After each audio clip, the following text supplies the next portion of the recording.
안녕하세요, everybody. 안녕하세요. Hello, everyone. 안녕하세요. 저는 리안입니다. 안녕하세요. 저는 루입니다. I've still got breakfast. Look at the one is upside down because it fell all over me. And it's What my time cottage is it cheese and there? toast. It is 9:11 and I haven't had time for breakfast.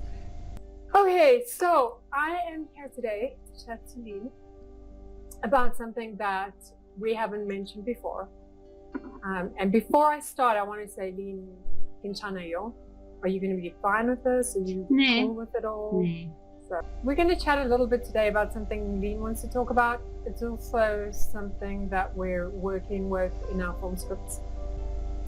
So for those of you who don't know, we are writing currently film scripts to film a film when we're in Korea.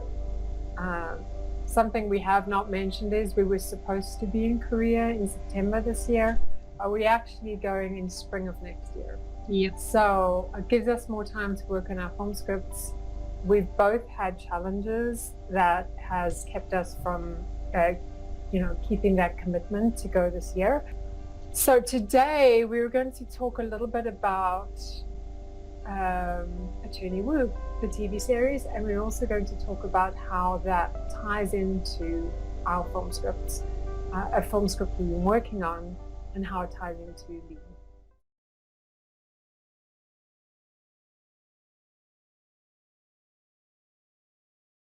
For those of you guys who do not know what we're talking about when we talk about Attorney Woo, we're talking about the TV series, which is Extraordinary Attorney Woo. It's like let me just grab my phone and see. It's just to give you the actual summary. But it's a K-drama, and it's about a law attorney who has autism. She's on the spectrum. And basically, she, like most people with autism, battles with everyday interactions. She's super intelligent, and she's really good at her job. But she works at a law firm, and it's a really fantastic, warm drama. It's not really political, which is what I enjoy about it, in the sense that it's not a very heavy drama. It's more of kind of a light-hearted drama. I'm like on the latest episode, so I'm waiting with bated breath for the next one. Lean is a little bit behind on it. I like to binge watch them when there's a whole bunch of episodes to watch, so I'm waiting. Lean. Yes. Okay. Like the character in Attorney Woo, you guys have something in common. Yes. What We're is both that? autistic. Okay, so you're both on the spectrum. Yes. Okay. Very autistic. And despite what people say who know me that we're not very alike, I happen to think we are very alike, and it's not maybe obvious to some people, but that's what we're going to talk about today. Okay. Are you going to be okay with that? You're good? Yeah, I'm good. It's not a secret. It's something I share on my social media quite often.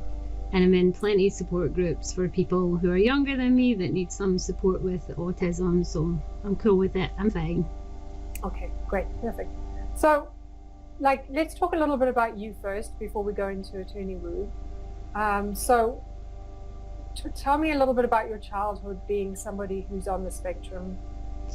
Well, I wasn't actually diagnosed until I was in my later life. I didn't actually know I was autistic when I was younger. I just knew that I wasn't the same as everybody else. I knew that everything seemed so much harder than how everybody else got on with in their life.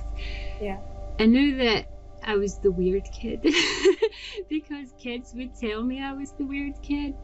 And I always seemed to collect a mismatch of oddball children as friends. The popular kids and the normal kids didn't really understand me. So I always ended up with friends that were a little bit weird.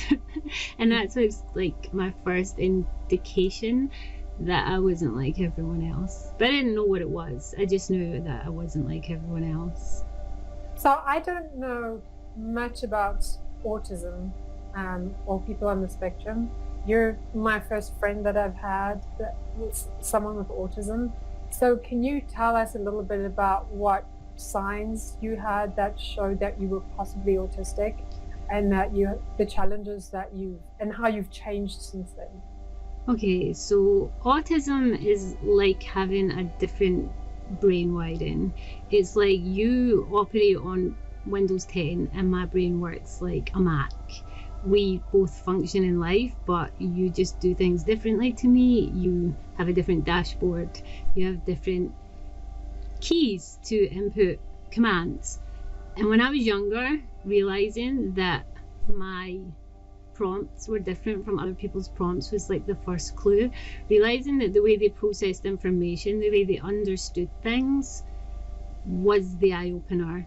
I was a very literal thinker as a child, and I didn't understand people's emotions, or when someone speaks to me, I can't read people's like facial emotions. I can't understand their tone. So I missed jokes. I didn't understand when people were sad or angry. And when they gave me a literal, like if they said, for example, grab a chair, which in Scotland means go and get a seat and bring it and sit here beside me, I was the kid that would pick up a chair and just stand there and be like, what now? What am I supposed to do with this? Because I didn't understand like social, like normal things that other kids understood. So I think that was how I first realized there was something wrong with my brain. Because everyone else would look at me like, this kid is so stupid. And did you have texts? Or did you have like? I have texts, yeah. Texts like with the hands and the. I have all the things that you see attorney would do, but a lifetime of having kids pick on you for those things teaches a lot of us something called masking.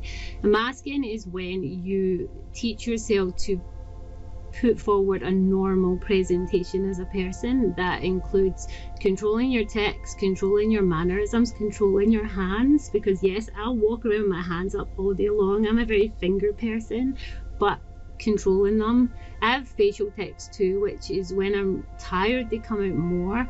I'll squint my nose, I do weird things with my face, which is normal in kids with autism. But yeah, we have a lot of mannerisms, but I learned over the years to hide them. And I actually had a friend who, whenever she saw me doing something she considered weird, she would slap my hands down, and that kind of, it's not a good thing, but in a way it was. It taught me how not to behave in certain ways that drew attention to myself. So you mentioned that before, that you had a friend who was like almost like a bully herself in some way. She was a very strong person. Yeah.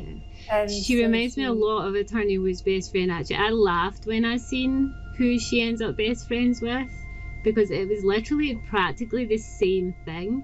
I moved school in my second year of high school, so I was just 12 but turning 13, and we moved 200 miles. And I moved to this little Highland school where nobody knew me, and like I was brand new to there. And this girl was the tough, badass school bully that everyone was afraid of. She was a total tomboy, walked around in big biker boots and t-shirts with like Guns N' Roses on. She smoked and she drank. She was only 12. She had boyfriends and everything, and she was always fighting with kids. And there was me in my dresses, and I was very different to how I am now. I was Attorney Wu in school. I was very quiet and girly, and I would look at my feet all the time, and I wasn't very sociable. I was aware that I was a weirdo. And the first time she ever came up to me, she said, "You look like a kid that everyone's going to pick on." That was the first thing she said to me. Like suppressing your tics and suppressing your autism. How do you feel about it now? I grew up kind of normally. I had jobs, I went to college, I had boyfriends, I had friends, and nobody ever knew. Like, they knew there was something, but they just thought I was quirky. But I had to work so hard, and it was exhausting. My whole life, always being aware. Even now, I'm still always aware. I'm aware when I talk to people. I'm really bad with eye contact, and that's something that I've had to learn to fake. I'm really bad with interactions with certain people. I find that if I meet someone on the spectrum, I can get on with them great. Like, it's easy, we can just talk, we just get each other. But talking to people that are not on the spectrum, I have to adopt that persona that I've taught myself to be my entire life. So yeah, it's hard, but in a way I'm glad that I didn't go through life being more obvious like Attorney Wu. So do you still battle with eye contact? Mm-hmm. I have a trick. So wait, I actually have two. So if somebody's staring at me and they've got really good eye contact, I look from one pupil to the other. I'll focus really hard on their pupil and I'll move from one to the other so it doesn't look like I'm staring at them like this. I'll look from side to side, but I'm always conscious of how long I look at them so that I'll look away sometimes. And sometimes I'll focus here on their face or down here. As long as it's around the eye area, then they think I'm making good eye contact with them, but I'm uncomfortable the whole time. The only people I'm comfortable with eye contact with is people I'm really close to, and even then, I'll still sometimes you'll have a whole conversation with me staring away from you, and that's me in my most comfy state. It's a weird thing I have a problem with, but it's the most common thing on the spectrum. So, what about touch? Has that been hard for you? You know. Kind of know a little bit about you already. Yeah, very much like Attorney Wu, I do not like being touched, but I do not mind affection and being touched by people that are my people. And some days I'm okay more than others. Like some days I'm okay if one of my friends comes up and gives me a hug or touches me, and then sometimes I'm not. But generally 99% of the time, I don't like being touched. So when we're in Korea together, I will have to ask you to touch you. Yeah, you kind of know, because if I'm in a very it's okay to be touched day, I will be touchy. I'll be nudging you, I'll be like prodding you, I'll be like, you'll know that I'm fine that day. But if I'm very sort of to myself and I'll like dodge people when we're walking, if we walk in crowds, I'll be like, that's a just don't touch me day. Tell me, as a friend, what I need to do for you when we're in Korea together. What would make you feel most comfortable, and what situations would probably freak you out the most, and what would I have to be aware of? Okay, so I have sensory processing disorder, which not everyone with autism has. And in Attorney Wu, that's, you know, when she's wearing her headphones and she covers her ears, I do that. And it's not that loud noises freak me out. It's way more complex than that. My hearing is on one level. So low noises, medium noises and loud noises, they're all kind of here. So the far away low noise and the loud noise hearing you talking, they'll all be around my head at once, and then add another big noise to that, and that's when I'll cover my ears. And it's like my brain stutters. So when you see me getting very introverted, if we're in a noisy place, and I'll maybe fall back, or you'll see me like keeping on touching my head, that usually means the noise is really getting to me. And there's two ways to deal with that. There's one, just keep us walking till we get out of that space and just not speak to me, because adding more noise to that noise actually makes me very agitated. And the other way is to stop and just wait and let me cover my head until it goes away. Like there's not really I try not to do this in public, but sometimes I do. But yeah. Are you comfortable in new places? I know that you're traveling out of Scotland. If I've been there once, like I don't like new things. I don't like new things. So it's not that I don't like new things, I'm scared of new things. Once I've done something once and I know how it works, I know the process, then I'm fine.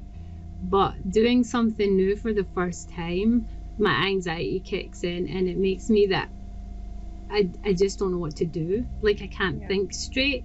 Moving to an airport and doing all that myself is going to be terrifying, but once I've done it once, the second time I have to do it, I'll be absolutely fine. So being in new places in Korea, I don't think it's going to be a problem though, because you're going to be there. So as long as someone's there that is better at doing new things for the first time, I'll just follow your lead, I'll be fine. So one of those things that clipped to my wrist and then clipped to your wrist, and anytime I start to wander away, just tug it. And then don't even joke. I'm getting one of those for you in Korea. You have no idea what you're getting when I come over there. I've had to be dragged around Tesco by the wrist because I was in one of those distracted days where I kept wandering down aisles and they got sick of losing me. So they hooked on, and then that was how people kept looking like, why is he dragging her like that? There was the last episode of Attorney Woo, there was a gentleman who took advantage of another disabled girl. And I think a lot of times people on the spectrum are very much innocent, think the best of people, naive in a lot of ways, because, and I think that is very much a negative thing that happens in society, the stereotyping that happens around autism. So what is your experience with that, with how you've been treated and how it works for you, especially in like a love match or dating perhaps? Like, how do you feel as being perceived as an autistic person by the opposite sex? So I've experienced all of that. When I was younger, I was very much the person that got taken advantage of. I've been in some relationships that were very bad, and the person completely like took advantage of my naivety. And being autistic, you mature slower, so even though your age is like 18, 19, you're mentally more like 14, 15. There's a lot that you don't understand, and I was very much that kid. In my 20s, I was still like a 15-year-old, so it was very easy for men that I dated to take advantage of that. But autistic people, they don't really lose that. They don't lose that youth. And it's not because we are immature. I think it's because we don't lose the way we look at the world as children do. I mean, I consider myself very childlike in so many ways, but I'm also mature. I'm like an adult. I'm like 42. But I still get treated sometimes very much like an infantile just for how I come across. And I think that is the most annoying thing for people that are autistic, because people underestimate our abilities. They think we're not capable of anything. They think we can't be successful or smart or hold together a job or a life. And it's crap. What do you think, I mean, as far as stereotypes go, do you think, how far do you think society needs to go still to understand autism and to... So my friend has a child who is on the spectrum, and she very much was trying to, I think, work in making him as normal as possible, you know, and almost ignoring the condition. So do you think, how do you think it's handled currently in society? Especially, I think in varying cultures, it's handled differently as well. Definitely. Because I have children that are autistic and I'm also autistic, I kind of seen it from two different sides. I've seen it as a parent, and I've seen it as the person that's been the child. I've seen so many ways people handle this because I'm in a lot of support groups. There is so much still to learn about autism. The reason I was a very, very late autism diagnosis is because doctors, right up until, I'm not even joking, not even 8 years ago, didn't believe girls could be autistic. They said that that wasn't a thing. So in my 20s, I was dismissed and treated as a hypochondriac whenever I tried to talk about what I felt was wrong with me. I was sent for millions of tests that I didn't need, trying to find out what it was, and it turned out it was always autism. I think looking at some of the comments that Attorney Woo has brought up, some of the questions that people ask, tells you there's so much education needed about autism. People are very ignorant of it. They believe that the stereotypical Rain Man is what autism is, or the kid that can't speak, or the kid who's mentally still stuck at the age of 7. Yeah, all of those are autism, but they're only like the smallest percent. It's a spectrum. There's so many of us that are different. Autism is like an umbrella. You can have traits on all the pieces of the umbrella at different levels. You're still autistic, even if you're on the low spectrum and you can't function as an adult. Or like me, I'm high functioning, but I still have the same troubles that someone who is non-verbal has. I just have them in different ways. And people don't realize this. We can be 100% functioning in society with jobs like an attorney, author, have children, have relationships, and you probably know autistic people in your life that either don't tell you or don't know they're autistic because they only know the stereotype of what autism is meant to look like and don't realise that their struggles their whole life is autism. Okay, obviously you've seen more of Attorney Woo than I have. Yeah.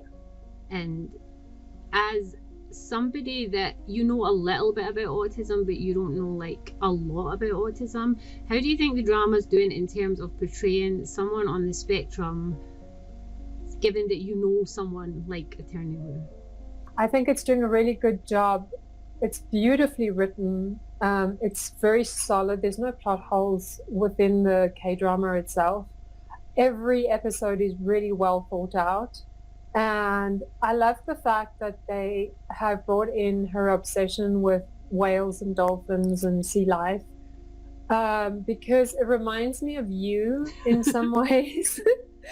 When you get obsessed with something and then you talk a lot about it, you do the same as she does. So if you're passionate about something, then I definitely know about it because you'll talk about it a lot.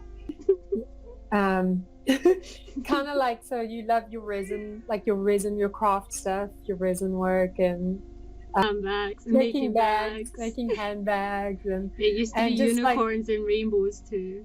Things that you have in common with her like that is that you have certain topics that you latch onto and chat about, and it's really cute. The other thing that I find is that I do notice online that some people don't understand autism, and so they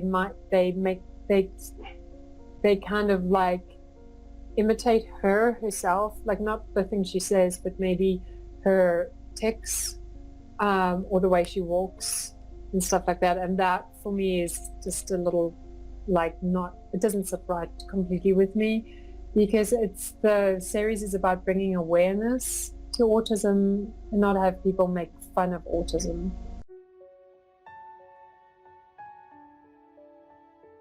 Do you feel like you've learned anything that you didn't know before that then has made you evaluate me and think, I didn't know that was autism? Your brain works faster than mine does. And I think it's sometimes like I interrupt a lot. I'll interrupt you. And but I notice as well is you do the same as Attorney Woo, is you'll jump from topic to topic.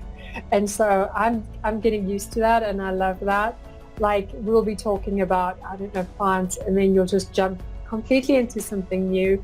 And it takes me a second to go, wait, what is she talking about now? That you are kind of like Attorney Woo in the sense that you're brilliant at a lot of things that you do.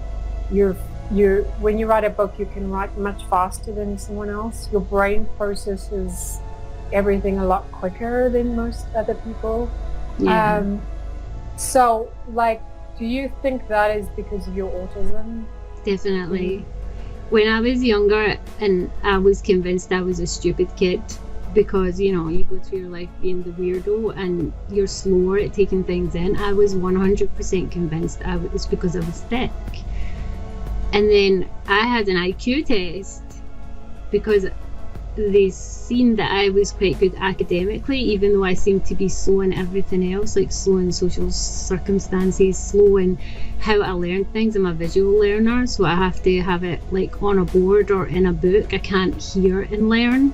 And once they figured that out, they did an IQ test and it was like 128 or something, which is above the normal. So I was like, I'm not stupid. I'm really actually quite bright. How did that happen?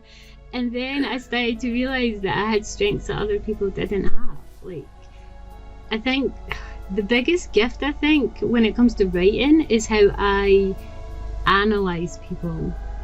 Because I can't tell by looking at someone and listen to how they speak what they mean, I learned to do other things. So when I am face to face with somebody, I don't look at their face to figure out their mood. I look at their posture, their body language, their breathing, their little micro expressions, like Are they chewing on their lip? Are they tapping their fingers? And listen to the speed in which they talk. I notice so many stupid things. You're always telling me I'm observant about the weirdest things, and that's why.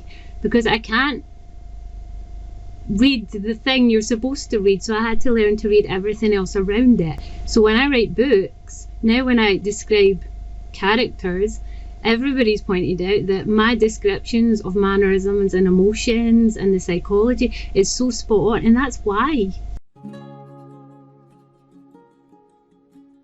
You are kind of somewhat famous, I guess, in the fact that you were an idol I know. a very long time ago.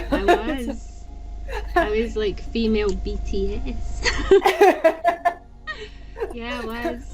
You were the leader as well in your idol. I was the leader of the band, which is a very stressful job to have. So hands down to all those K-pop boys that are leaders of their bands right now. I've been there, dudes. I know what it's like. That's amazing. So tell me, as an idol, like how difficult was that when were you diagnosed with autism when you became an idol, or was that after? After. So I still didn't know what was wrong with me when I was an idol. Yeah. It was, I think it was a period in which I learned a lot about being a girl. I was obviously stuck with a band, 5 other girls to begin with, and they were like the typical normal popular wannabe singer girls. Some of them were trained dancers, and I guess it taught me like a lot about how to present myself. Yeah. I guess, if that makes sense. Do you think being a leader in an idol group, and then also just making friends, you mentioned to me once that there were moments where you looked at other girls interacting and you sat like alone a lot of the time, and what were your thoughts on that? Like, you mentioned that once to me and I thought that was super sad. Yeah, that's never really changed. I think as an adult, I met people that were more on my wavelength like you, but 99% of the time, I just do not relate to other women. I don't understand them. I don't know how their thought process works. I don't understand how to socialise the way they do. Like, I've never been that girl that was happy in a bunch of girls to go on a shopping trip and sit and have brunch together and buy makeup and like that. Like, I've never understood it. And even when I was in the girl band, there was 6 of us to begin with, but we ended up as a 5-piece. I only really became close to 2 of the girls, and they were both younger than me. One because I became the mother figure for her because she was the youngest. She was only 13, so I became like the big sister for her. And the other one was 15 and I was 19, and I just felt like I was more on her maturity level and I could talk to her more than the other girls in the band. We were a very divided band. We weren't a close friendship, all 5 of us. And I think that's partly because I just could not bond to them the way that you're supposed to when you're all like girls together. I just didn't understand them. One thing that I have noticed with the Attorney Woo storyline is I'm really happy they gave her a love interest, because in a lot of Spectrum shows that I've been on in the past, it's the thing they always avoid. And I like the fact that they made her, she's high functioning, but she has very noticeable traits and very noticeable like mannerisms that you cannot miss that she's autistic. And the fact that they gave her a completely normal NT neurotypical love interest is like something I love the most about it, because yes, that happens. I have a almost NT boyfriend. He's got ADHD, but he's like normal. Yeah. And I think from my take, I like the fact that she was very juvenile, immature in some ways, but she's very capable and she's very like with it in other ways. And the fact that they added romance to that, just like anybody else can go and fall in love, to me it was just like perfectly done. Like, it added something extra to it, because quite a lot of the time they don't think we can have relationships, we can have like marriages and children, and I like that about Attorney Woo storyline. Your favourite moment that if you had to tell somebody to watch Attorney Woo, you'd think, this is the moment that is my favourite, this is the scene that I can't wait for you to see? Oh my gosh. There's so much symbolism in it. There's so much I love. I know you love the whale scene because you told me about it like 10 times. Yeah, I did. The killer whale scene where it swims through the courtroom, the captive killer whale scene, you know, it's got the floppy fin. It was so well done, you know, and for me that was a very touching moment. I could just say the kissing scene is really good. It is I've watched really that good the way they set it, the light going on and off. The It's green really light, cute. yeah, I like the symbolism of it all being consensual and getting the green light and like, and the sweetness and the way he teaches her to kiss after the first like awkward kiss. It's cute. Yeah, it's really cute. I also think that I like that they don't have a smooth ride, him and her, that like there's no big drama, which I hate when they throw in drama just for the sake of having something that causes drama. But I like that they're very realistic about, like, she warns him, like, I'm autistic, this is not going to be a smooth ride.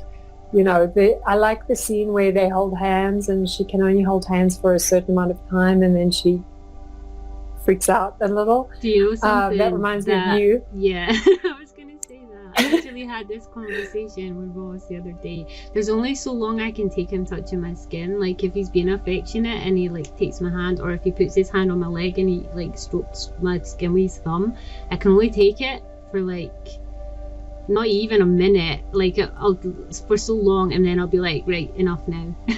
I'm so hard. Just stop touching me. But he knows, like he's been with me long enough. He knows there's only so much I can take. Like it's not unwanted touch, but there is a limit. Like he's mentioned a few times that, and he hesitated initially to take the leap with her because of her autism, not because he has a problem with it, but because he knows that if he doesn't commit to her, like commit to her, that it will probably cause a lot of damage, you know. So you can see the hesitation in the character, which is very realistic, where he thinks a lot about whether he wants to actually take it the next step, which was the kiss, you know, from just being friends to liking her to falling in love with her, and then eventually, you know, to where it ends up. So I think that he's a very considerate character for waiting and thinking about if he really wants to take the next step because he likes her so much. Realistically, in real life, you know, it's a K-drama. So I don't know how often that happens. I think she might be the one that backs off of him. Especially with the actor actually going to military service and won't be able to film for the next 2 years. There's definitely something going to be brewing. I do like the fact that he takes a kind of teacher role with her. I think that's very true in autistic NT relationship. Everyone that I know that is on the spectrum who dates someone that's not autistic, it seems to happen naturally where the partner who's not on the spectrum takes a kind of guardian role. It's even true in my relationship. Like, I don't know how many times Ross tells me sometimes he feels like I'm a child. And he teaches me things that you wouldn't think to teach someone my age. Every friend I've ever had in my lifetime has taken on that role. I know you do too. You take on the role of becoming my friend, but also my like guardian and my teacher. And it's something that just happens so naturally, people don't even realise it happens, and it's definitely something that autistic people attract. I realised it yesterday, actually, when I was... So, for background for everyone watching, another author, we shall not mention names, stole some of Leanne's original work. Not her actual writing, but stuff she had made for marketing content. And the girl just cropped her name out and then just like attributed it to herself instead of Leanne, instead of Lean. So I got awfully angry about it all because Lean worked hard on that and somebody else stole it from her as plagiarism, I guess. So I kind of went to war in Messenger with this other girl, and Lean thought it was very funny that I got so mad that somebody took her I wasn't work. even that bothered. I was just like, yeah, whatever. And you were like, I was. no.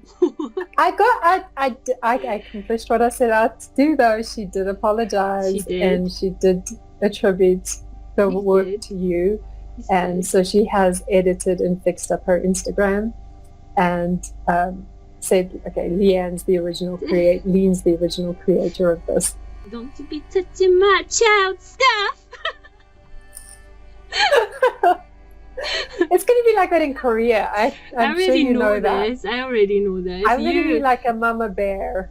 I also feel like I've somehow naturally developed that relationship with our producer. Our producer seems like he's my dad. It's really Because we cute. come Love across that. as so helplessly cute and naive. Oh, it's true. Heads And I think just that's and that's Attorney Wu's appeal, is that she's really, like, everyone falls in love with her. So the actress Park In-bin has done a really, really good job at getting that she's like got that really good balance of, like, because I think there's the danger of making that character look silly. I've been watching the clips, like the mannerisms and the behaviours, and she's 100% pulls it off completely. Like, I would actually think that was truly an autistic person they cast in that role. Yeah. Yeah, I definitely, if I had to watch it without knowing anything about it, I genuinely would have thought that was an autistic person they cast. She's really good. I praise her, commend her. She pulls it off, amazing. and it's not so overdone. It's not every stereotype pulled out of the bag to make her, like, so obviously autistic. It's just enough. And I also like the fact that they made her bullied in school, but she was half oblivious to it. Like, she knew they weren't being nice to her. She had the sense to, like, hide from them at lunch, but at the same time she would fall into their traps all the time, and that is 100% how my school life went. I wasn't bullied in the way that you were bullied, like locked in classrooms and chased. It was more like taking mockery of me, making me do or say things that I didn't realise was being mocked, and making me feel uncomfortable around them so that I would avoid certain people. It was the same kind of thing without openly being violent or hostile or name calling, and that was, I liked that part because it was so realistic.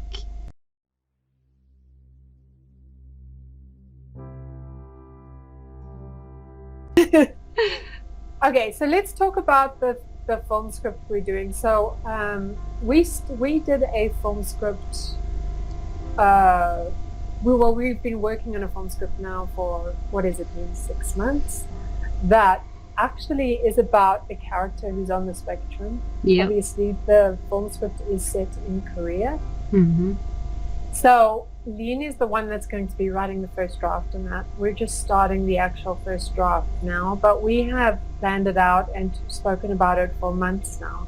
Mm-hmm. And I think it's great that Attorney Wu has come out at this time when we were working on the same thing as a character on the spectrum. Obviously, it's a very different script. It's a very different story.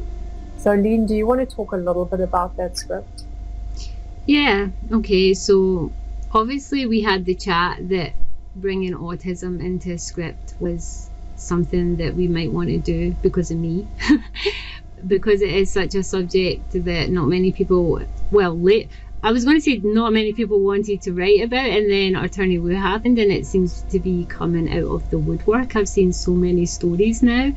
I wanted to highlight, I don't know what the purpose between our plot was. I think it was showing that even when our character is obviously going to be more low functioning than me, non-verbal, we wanted to show that even how they appear, that what goes on behind that they're still very capable, very emotional being with an ability to achieve things. Like that's, I guess, what we want to do with the plot. The plot is showing that someone non-verbal and childlike who has severe like traits in autism could still be a contributing member of society and shouldn't be dismissed as something flawed or like pointless. Like I think that's kind of what we were going for with our plot. Yeah. Do you agree? I agree. And I think that Lean writing the first draft, I think it's going to be a really good film script. I actually think out of the 3 film scripts, that's going to be our strongest film script. It's very much a human drama. Very much wholesome. It is. It's wholesome. So we are going to be in the next few months working hard on that film script. I kind of, what you mentioned before, agree with you. I think that when we were initially going over the idea of using a character on the spectrum, that we didn't know how it would be received. Yeah, I feel like Untitled Woo made us sit back and watch and wait, because we wanted to see what reactions would be like, because even though we decided on an autism plot, I think we were still kind of dubious that it might be taken the wrong way. Yeah, exactly. And also I think, speaking about you being on the spectrum today, I think Attorney Wu has contributed towards this conversation. We were going back and forth deciding whether we should mention that, especially even when we were in Korea, and being followed around by film crew. Do we mention that Lean has autism? So yeah, this discussion to do this video now has taken about a month for us to decide whether this is something that Lean wants to talk about and feel comfortable talking about. Prejudice still happens, but in a way I feel like us coming out and talking about it, maybe that's a foot towards helping eradicate prejudice. Yeah. There's a way, the more aware people are, that we can just be like anyone else. Like, here I was this whole time and hardly anybody knew. I don't know, what are you taking away from Attorney Wu in general, other, like, more than it's just a really good drama that you love to watch and is entertaining? What are you taking away from it that you're glad you watched it for? I think it challenges me as a writer. I think there's a lot of work we still need to do on our scripts. I mean, I think when it comes down to writing an action or a suspense or a thriller, I'm good at that. I'm still learning about writing human drama. I do have good connections with character in my books, but it can always be improved, you know. And I think that there's such a balance needed when you write a human drama of, like, it has to flow. You can't, you have to make sure that you put the touching scenes, the emotional, evocative scenes in the right places, and that you pick exactly the right symbolism for the movie or the book or the series. And that's what is inspiring, I think, with Attorney Wu, is that they know how to pull in the storyline to and relate it back to her autism or the fact that her challenges, and they do it in a really touching way, So I hope that it continues to be that way after the first series. If they continue writing more series, I kind of hope that they don't ruin it, which they can do a lot of times when they continue a series and then pull it out into, season 3, We've season seen 4. It happen, yeah. And I hope that our film script lives up to, like, the quality of, I don't even know if we're even going to get close to Attorney Wu, but the most important thing is for us to have the right message in our work. So exciting. Yep, I think that's pretty much everything. We can wrap this video up and we can say goodbye and we hope you learned something today, even if it was a little tiny thing about autism. So goodbye from me. Bye from Lou.